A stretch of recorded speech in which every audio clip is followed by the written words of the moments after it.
आप लोगों ने कहानी में पढ़ा था, उससे आगे अब शुरू करते हैं। चलिए इस कहानी शुरू करते हैं।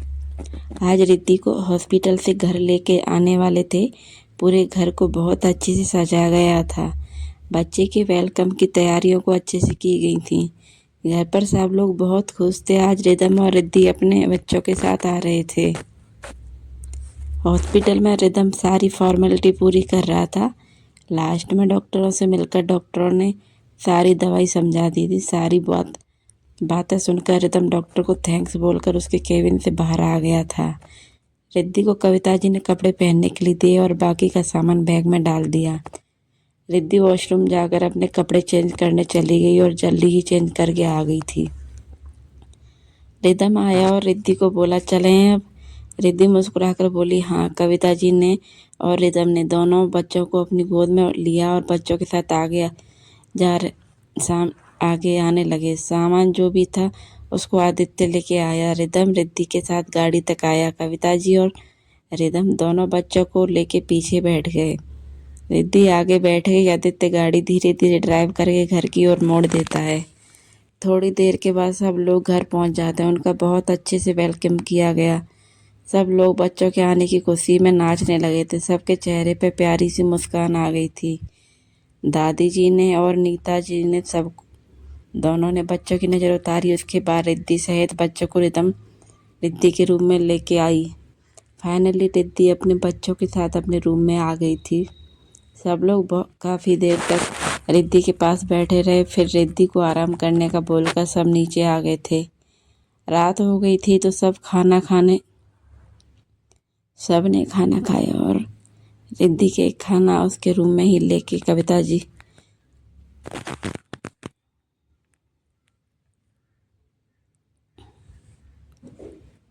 सबने खाना खाया और रिद्धि के लिए खाना उसके रूम में ही लेके गई कविता जी। रिद्धि को खाना खिलाकर दोनों बच्चों को भी अच्छे से फीडिंग कराकर उनको सुला दिया था। रिद्धि हॉस्पिटल में ठीक से सो नहीं पाई थी, तो आज अपने रूम में आकर अच्छा महसूस कर रही थी, तो उसे भी नींद आ रही थी। रिद्धि अपने दोनों बच्चों के साथ सुकून से सो रही थी। रिदम भी आज अपने रूम में आकर अच्छा महसूस कर रहा था। अभी बच्चों के साथ उसे थोड़ा एडजस्ट करने में दिक्कत हो रही थी, फिर भी वो अपने बच्चों से एक पल की भी दूरी नहीं बना रहा था। कविता जी लाख बोलने पे भी रिदम ने रूम में ही सोने का कहा। आज की रात भी रिदम की आधी नींद में बीच बीच में बच्चों के जागने की वजह से कई बार जागना पड़ा। बच्चों को फीडिंग कराने के लिए रिद्धि की हेल्प करता। दोनों भी पूरी रात ऐसे ही निकली, लेकिन फिर भी सुबह उठने पर रिदम के चेहरे पर कोई सिकन तक नहीं थी। अभी रिदम रिद्धि अपने बच्चों के साथ अच्छे से सेटल नहीं हो पा रहे थे। दोनों धीरे धीरे करके अपने बच्चों को सबके साथ संभाल रहे थे। धीरे धीरे दिन निकल रहे थे। आज बच्चों को इस दुनिया में आए हुए 1 महीना बीत गया था, तो आज 1 महीने बाद बच्चों का नामकरण सेरेमनी थी, इसलिए घर में बहुत सारे मेहमान बुलाए गए थे। एक बार फिर से खुराना हाउस को बहुत अच्छे से सजाया गया था। अब रिद्धि पूरी तरह ठीक हो चुकी थी। अब वो पहले की तरह नॉर्मल हो गई थी। आज के फंक्शन की तैयारियां चल रही थी। रिदम आज बेस्ट करना चाहता था अपने बच्चों के लिए। बच्चों को अंदर आने से अच्छे से तैयार किया जा रहा था।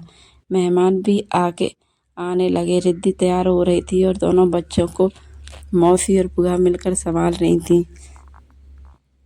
रीना जल्दी आ गई रोनी के साथ, इसलिए वो बच्चों के साथ बिजी हो गई थी। कनक और अदिति दोनों बच्चों के साथ बिजी थी। बाहर पंडित जी भी आ चुके थे। शुभ मुहूर्त में बच्चों का नामकरण करवा के उनका कुंडली बनाना उनका काम करना था। नीता जी अंदर और रिद्धि को आवाज़ लगाकर बोली, रिद्धि बेटा बाहर चलो, सारे मेहमान आ चुके हैं, पंडित जी भी आ चुके हैं, तो तुम भी जल्दी चलो बच्चों को लेके। रिद्धि ने हाँ कहा और रीना और कनक दोनों को बच्चों को देके अदिति के साथ चलने लगी। रिद्धि ने आज येलो कलर का लहंगा पहना, जिसमें वो बहुत ज़्यादा सुंदर लग रही थी। उसको देखकर कहना मुश्किल था कि आज उसके बच्चों का नामकरण सेरेमनी है। रिद्धि सबके साथ नीचे आई थी। वहीं रिदम अभी बिना तैयार हुआ बाहर की सारी तैयारियां देख रहा था। रिद्धि सबके पास आके नीचे बैठ गई थी। सब लोग बच्चों के साथ खेलने लगे। तभी रिद्धि की नज़र रिदम पे गई। बिखरे हुए बाल, फोल्ड की हुई शर्ट, स्लीव बिना अंडर शर्टिंग किए हुए कपड़ों के साथ आज बहुत ही बिजी लग रहा था। इन सब के बीच भी वो बहुत हैंडसम लग रहा था। रिद्धि सबसे नज़र बचा के चुपके से काम करते हुए रिदम के पास गई और बोली, ओए मिस्टर नैने पापा। रिदम नज़र पीछे करके रिद्धि को देखता है तो देखते ही रह जाता है। ये लड़की आज भी क्या कयामत लग रही है। आज इसके बच्चे की नेमिंग सेरेमनी है, पर इसको देखकर लग रहा है कि आज इसकी शादी है। रिदम ने भौएं ऊपर करते हुए कहा। रिद्धि जानबूझकर इतराकर बोली, तारीफ के लिए थैंक यू मिस्टर नैने पापा, पर फिलहाल आप जाकर अपना होलिया सुधारिए, नहीं तो मेरे आसपास भी मत भटकना इस हालत में, और मेरे बच्चों से तो दूर ही रहना।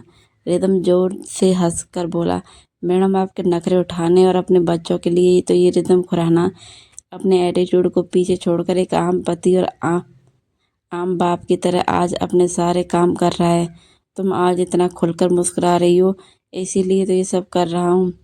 रिदम रिद्धि अभी थोड़ा और भावनात्मक होते तब तक दादी आकर बोली, और अब तू नए नए बाप के साथ नया नया मजनू बने, उससे पहले जाके जल्दी कपड़े पहनकर आ। शुभ मुहूर्त हो गया रिद्धि, और तुझे बच्चों के साथ बैठना है तो आज जल्दी आ जा।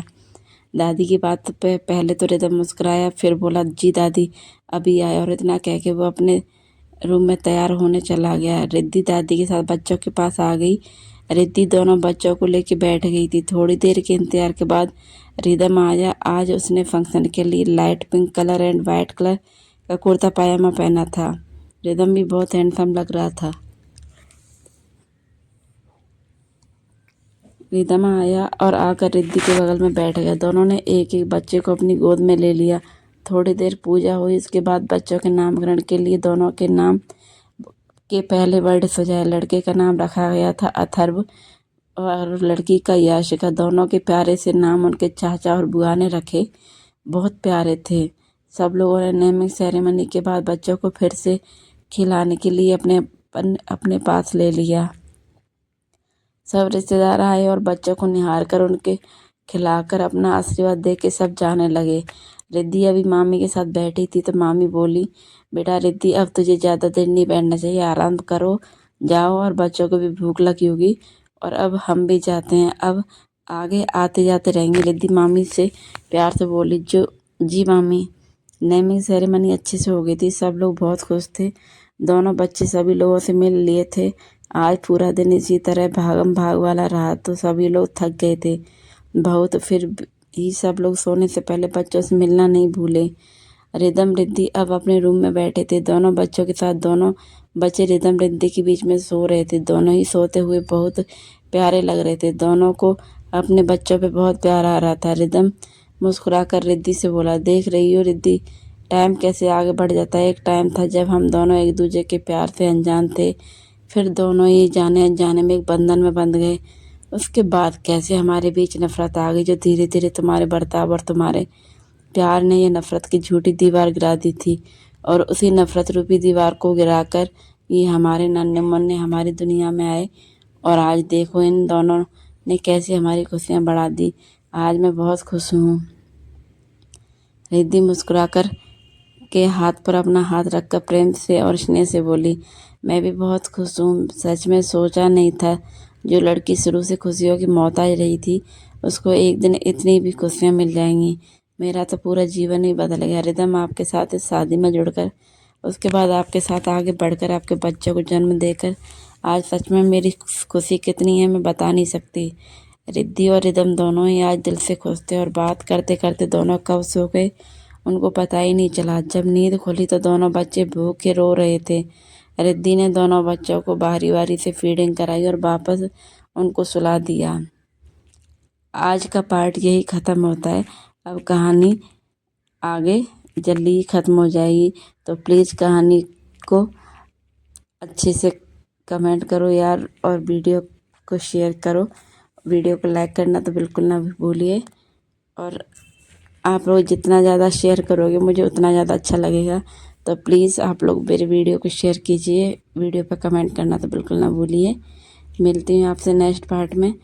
आगे का भाग नेक्स्ट पार्ट में पढ़ने को मिलेगा आपको। चलिए आज के लिए इतना ही।